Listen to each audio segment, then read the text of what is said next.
इस लक्ष्मी अपने आप में कोई असभ्यता का सूचक नहीं है। गरीब होना अपने आप में कोई महानता नहीं है। और हमारे कोई भी ऋषि मुनि, योगी, यति, सन्यासी, वशिष्ठ, विश्वामित्र, अत्रि, कणाद, पुलस्त्य कोई गरीब नहीं था। उनके आश्रमों में हजारों गायें थी, लाखों गायें थी, धन था, स्वर्ण मुद्राएं थी, हजारों शिष्यों का पालन करते थे, उनको भोजन देते थे और उसके लिए धन की आवश्यकता होती थी। उन्होंने धन मंत्रों के माध्यम से प्राप्त किया, भीख मांग करके प्राप्त नहीं किया, हाथ नहीं पसारा। यहां तक कि जब दशरथ को कैकेयी नरेश से युद्ध करना पड़ा और धन की जरूरत पड़ी दशरथ जैसे महाराजा को, तब भी वे वशिष्ठ के आश्रम में गए और उन्होंने कहा कि मुझे धन की आवश्यकता है, राजकोष में इतना धन नहीं है कि मैं कैकेयी नरेश से युद्ध कर सकूं और मुझे युद्ध करना आवश्यक है। और वशिष्ठ ने लाखों स्वर्ण मुद्राएं सहायता के रूप में दी। राजा से भी उच्चतर स्थिति ऋषियों की थी।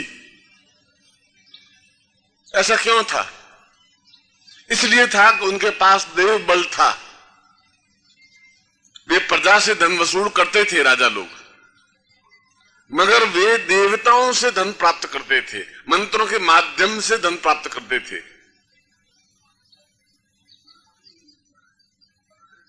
जब शंकराचार्य जैसा विद्वान, ब्रह्मचारी, योगी, सन्यासी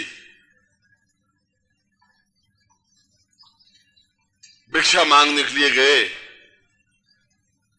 और उनका नियम था कि एक घर में जाऊंगा दिन भर में और उस एक घर से जितना भी भिक्षा मिल जाएगी, मुट्ठी भर आटा मिलेगा, चाहे 1 किलो आटा मिलेगा, चाहे 2 किलो आटा मिलेगा, जो कुछ भी मिलेगा, जितना मिलेगा उसी से उस दिन का भरण पोषण करूंगा, दूसरे घर में भिक्षा मांगने के लिए नहीं जाऊंगा।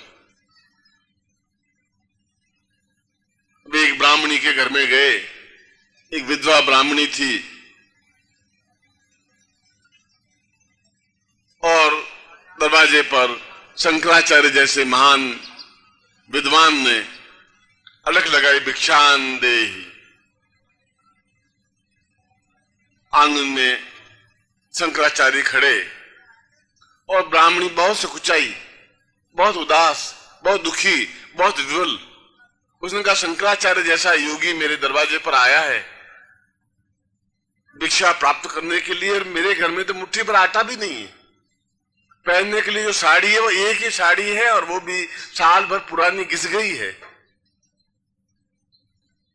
एक पैसा नहीं है घर में, मैं क्या दूं, कैसे दूं? और आए हुए अतिथि को, योगी को, सन्यासी को, ब्राह्मण को खाली हाथ कैसे लौटाऊं? ये तो मेरे आर्य परंपरा के विरुद्ध है, परंपरा के विरुद्ध है, मैं दूं भी कैसे जब है ही नहीं मेरे पास। शंकराचार्य 2 क्षण, 3 क्षण, 5 मिनट खड़े रहे। ब्राह्मणी घर में गई, पूरे घर को छान मारा, कहीं से कुछ भी ऐसा नहीं मिला जिससे कि वह शंकराचार्य को भिक्षा दे सके। एक आले में एक सूखा आंवला पड़ा था। आंवला एक फल होता है जो बाजार में मिलता है, वैद्य की दुकान पर मिलता है। एक आंवला पड़ा था,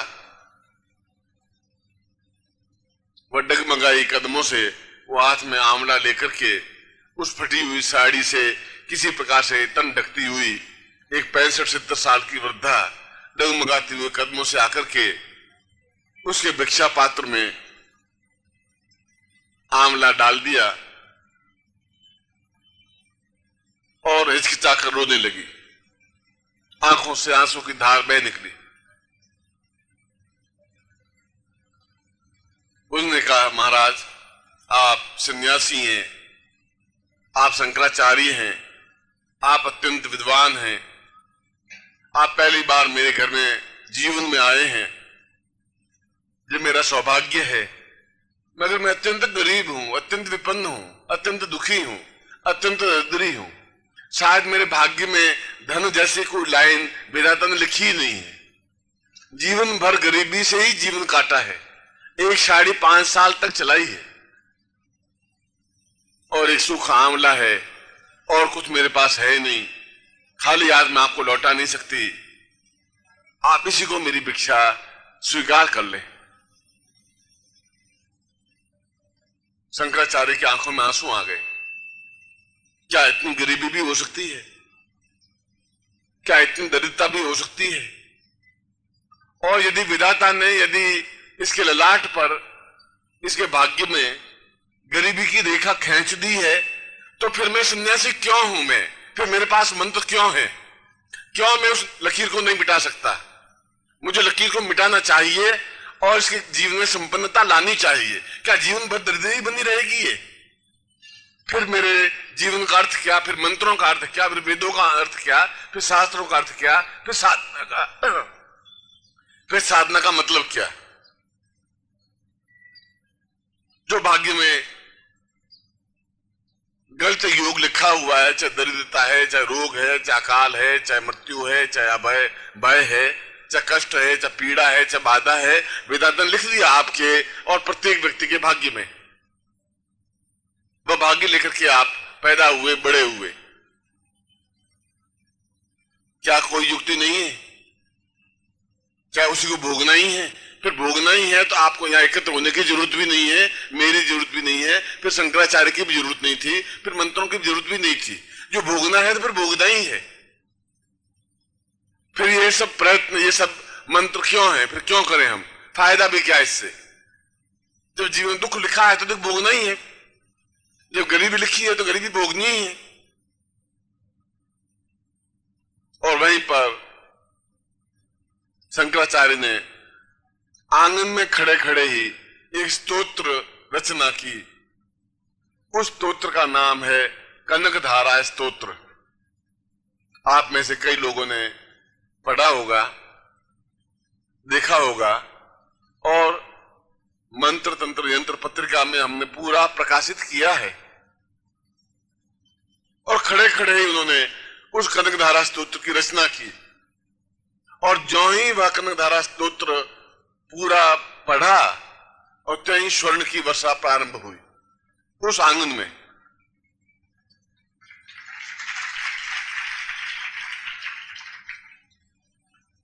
और उस ब्राह्मणी, उस गरीब विधवा, वो दुखी, जिसके भाग्य में दरिद्रता के अलावा लिखा ही नहीं था, विधाता ने एक भी लाइन धन की लिखी नहीं थी, उसके जीवन में असंख्य स्वर्ण मुद्राएं आंगन में वर्षा होने लगी। इसलिए उसका नाम कनक, कनक माने सोना, कनक धारा स्तोत्र पड़ा।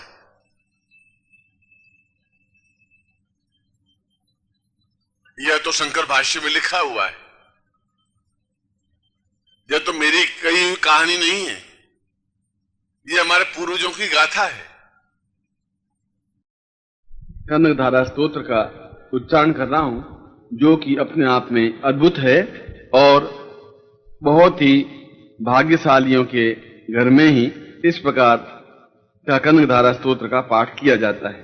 मैं यहाँ पर कनक धारा स्तोत्र का पूर्णता के साथ में पाठ कर रहा हूं।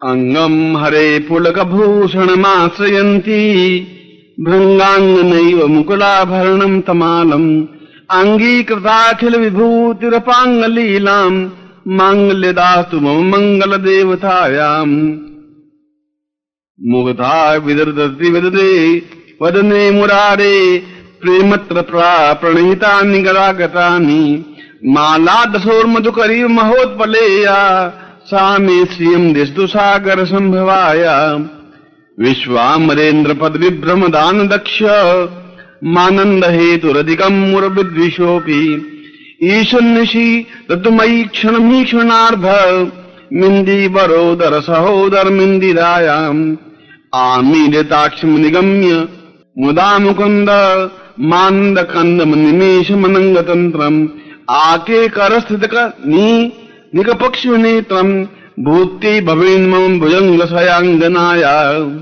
बाह्यन्तरे मृजितश्रितकौस्तुभेया हारावली वहरनीलमयी विभाति कामप्रदा भगवतोऽपि कटाक्षमाला कल्याणमा वहतु मे कमलालयाया कालाम्बुदा विरलितो रसिकैटभारे धाराधरे स्फूर्तिया तडितङ्गनैव मातुः समस्तजगतां महनीयमूर्तिर्भद्राणि मे दिशतु भार्गवनन्दनाया प्राप्तं पदं प्रथमतः किल यत्प्रभावान् माङ्गल्यभाजि मधुमाथिनि मद्मथेव मय्यापतेत् तदीयमन्थरमीक्षणार्थम् मन्दारसं च मकरान्लयकन्यकाया रद्याद्वयान्वनो द्रविणाम्बुधारा मस्मिन्न किञ्चन विजङ्गशिशो विषण्णे दुष्कर्म घर्म मपनियज्याय दूरम् नारायण प्रणयिनी नयनाम्बुवाह इष्टाविशिष्टमतयोऽपि दयादयार्द्रश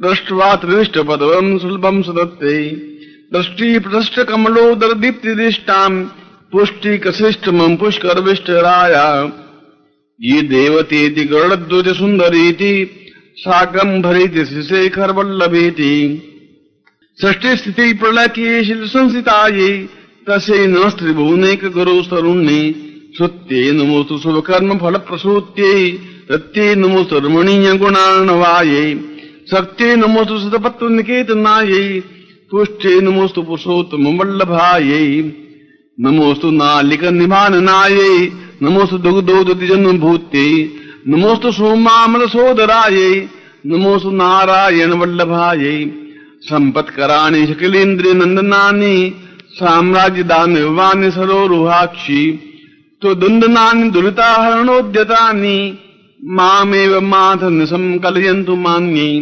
यत्कटाक्षसमुपासनाविधि सेवकस्य सकलार्थसम्पदा सन्तनेति स्वचनाङ्गमानस्ते त्वां मुरारिहृदेश्वरी भजे सरसिजनले सरोजहस्ते धवलतमां सुखगन्धमाल्यशोभे भगवती हरिवल्लभे मनोज्ञे त्रिभुवनभूतिकरि प्रसीदमह्यम् दिग्धस्तिभै कनककुम्भ मुखावसष्ट स्वर्वाहिनी विमलचारु जलप्लुताङ्गम् प्रातर्नमामि जगतां जननीमशेष लोकादिनाथ गृहिणी ममताब्धिपुत्रम् कमले कमलाक्ष वल्लभे त्वं करुणापूर्तताङ्गिरसाङ्गै अवलोके मां किञ्चनानां प्रथमं पात्रं कर्तृमं दायाम् स्तुवन्तु ये स्तुति वीरभूमि रन्वहं त्रयीमयी त्रिभुवन मातरं रमां गुणाधिका गुरुतर भाग्य भाविनो भवन्तु ते भूय बुध भाविताशया।